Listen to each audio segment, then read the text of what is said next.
여당의 우상호 후보가 범야권의 안철수 후보에게 철새의 우두머리다라고 공세를 가했습니다. 안철새라는 겁니다. 들어보시죠.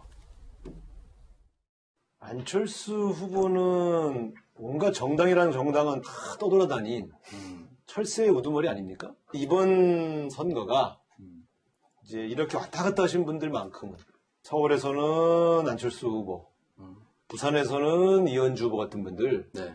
이번 기회에 정치권에서 퇴출시켜야 돼요. 자, 그러자 국민의당이 발끈했습니다. 자신의 한계를 언어로 증명하고 있다. 안철새. 가장 먼저 출마 선언했지만 지지율을 오르지 않고 박영선 후보와 격차만 커지니 속타는 마음도 이해는 한다. 라고 아픈 부분 꼬집었습니다. 자, 그러자 이 전선이 확대됐습니다. 철새 정치를 비판했던 안철수, 이현주 두 명의 후보에 대해서 우상호 후보가 비판을 한 건데, 그러자 이현주 후보가 우상호 후보에게 5.18의 접대부를 불러서 술판을 벌였다라고 공격을 했습니다. 그러자 이에 대해서 우상호 후보도 이렇게 답변했습니다.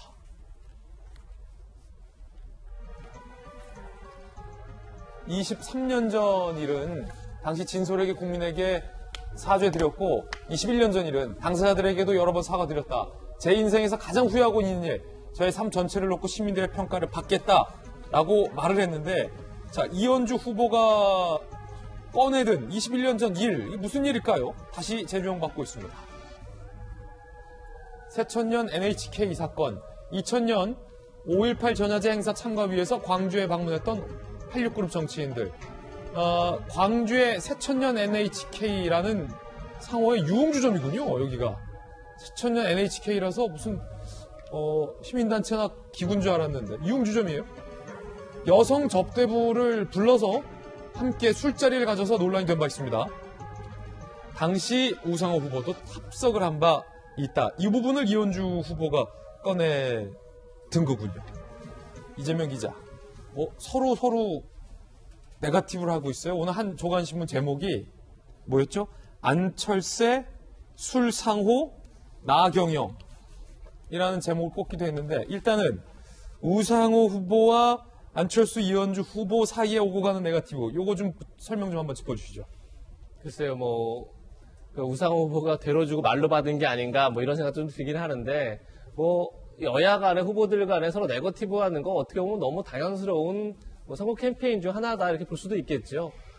다만 이제 우상호 후보가, 안철수 후보, 그리고 이현주 후보를 이제 겨냥해서 철새 정치인이다. 물론 당적을 이제 바꾼 게 실제 있는 거죠. 당적 바꿨고, 안철수 후보 같은 경우도 제3지대에 있다가, 어떻게 민주당에 있다가 다시 나왔다가, 지금은 이제 국민의힘과 다시 야권 통합을, 야권 단일화를 좀 얘기하고 있는 상황이기 때문에, 비판받을 수 있습니다. 거기에 대해서, 또 안철수 후보 입장에서, 자신의 신념을 또 밝히면 되는 거니까, 그 문제를 해서 안 될 정치적 큰 문제다 이렇게 볼 수는 없는 건데, 지금 이제 이현주 후보가 오히려 우상호 후보를 공격한 게 사실 굉장히 뼈아픈 거죠. 물론 이제 굉장히 오래된 시간이 지났고 21년이라는 긴 시간이 흘렀지만 당시에도 큰 파문이 있었고, 어떻게 보면 김대중 정부 당시 일이었기 때문에 김대중 정부에서 5.18이 갖고 있는 어떤 정치적 역사적 상징성이 매우 크죠. 근데 그 전야제에 참석했던 386, 지금 이제 586이라고 얘기하지만 그 정치인들이 대거 유흥주점에 가서 술판을 벌였다. 이제 이 문제가 그 자리에 참석했던 다른 여성 인사를 통해서 이제 확인되고 이러면서 굉장히 큰 파문이 있었던 건데, 그러다 보니까 사실 이번 보궐선거 자체가 어떻게 보면 성추문이라는 굉장히 도덕적인 문제로 비롯된 사건이기 때문에 오히려 글쎄요, 많은 국민들이 잊고 있던 저 술 문제가 오히려 제기돼서 우상호 입장에서 난처하지 않을까 이런 생각도 듭니다. 우상호 후보 얘기하는 것처럼 21년 전 당시에 사과를 한 바 있습니까? 당시에 사과를 했었죠. 우상호 의원뿐이 아니라 굉장히 많은 인사를 사과를 했었고, 사실 그 자리에 참석했던 이제 진보 지역 인사는 그 뒤로 자신은 공직에 진출하지 않겠다 이런 선언까지 하고 실제 진출하지 않은 적도 있습니다. 그 정도로 진보 지역 내에서는 저 사건이 굉장히 크게 다가왔던 거죠.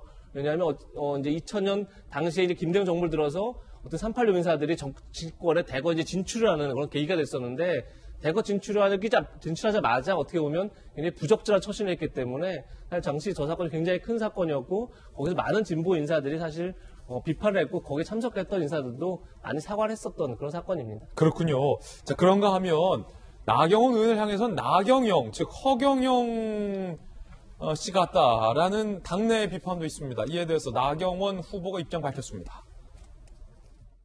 저는 미래 세대를 위해서라면 예. 나경영 돼도 좋다고 생각합니다. 비혼하시는 분들한테 왜 결혼 안 하십니까? 물어보면 집입니다. 집. 아하. 주거의 문제. 지금 공약은요. 사실은 서울시 예산의 100분의 1 정도 쓰는 겁니다.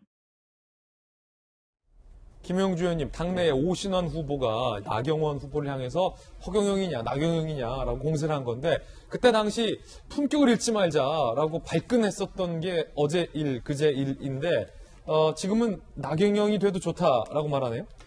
지금 이게 꼭 나경원 후보한테 나쁘지 않다 그런 판단도 있는 것 같아요. 그동안에 너무 이제 좀 엄격하고 소극적이고 이제 이런 부분에 있어서 오히려 이와 같은 조금 유연함이라든지 이제 좀 나름대로의 적절한 수준은 아니지만 담대함이라든지 물론 당내에서 포퓰리즘에 대한 비판을 받고 있습니다만은 어쨌든 정책 선거에 있어서 이제 전체를 놓고 보면 마이너스 아니라는 이런 판단도 있는 거 아닌가 그렇게 생각이 들고요. 어쨌든 내부적으로 이와 같은 토론들, 판단들이 나쁜 것만은 아니다라고 하는 건데 너무 지나치게 인신공격으로 흘러가지만 않았으면 좋겠다.